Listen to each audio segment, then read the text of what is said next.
దుఃఖానికి మూలం. ఒక జమీందారుకు అరటి తోట ఉండేది. పాపం 100 ఎకరాల అరటి తోటలో మధ్యలో ఒకరోజు లోనికి పోయి చూస్తే 10 ఎకరాల దాకా ఖాళీగా ఉండి గెలలేవు. ఇదేమిట్రా భగవాన్, రాత్రి కాపు కాస్తే స్వర్గం నుండి ఇంద్రుని ఐరావతం దిగింది, అట్టి పనులు తింటుంది. సంభ్రమాశ్చర్యంతో ఆ ఏనుగు ఎగిరిపోయే టైంలో పోయి తోక పట్టుకున్నాడు. పోయి స్వర్గంలో దిగిండు. ఎక్కడ పట్టిన బంగారమే.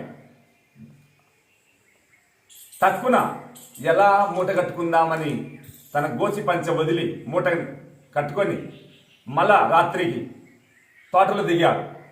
ఇంకేముంది, భార్య చూసి ఇంట్లో పడేసిండు బంగారు మూట.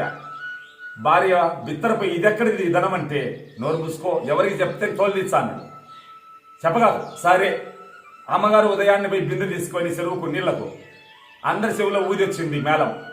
అందరూ వచ్చి తలా ఒక బియ్యం మూట సంచి తీసుకొని, బియ్యం సంచి తలా ఒక మూట తెచ్చుకుందాం రాన్న పోదాం. అయ్యో రామ, ఇది అందరికీ చెప్పిందే. తీరా పోతున్నారు, స్వర్గానికి పోతుండ్రు. ఇంకా ఒక్క నిమిషంలో దిగుతుంది. ఆ టైంలో కింద ఉండేవాడు పైవాన్ని అడిగాడు, అన్నా స్వర్గంలో బంగారం ఇంత ఉంటుంది అన్నాడు. అంతే, అడ్రస్ లేకుండా పోయింది. మిత్రమా, ఉన్నదాంతో తృప్తి పడితే అదే స్వర్గం, లేకుంటే అదే నరకం. ఓం స్వస్తి.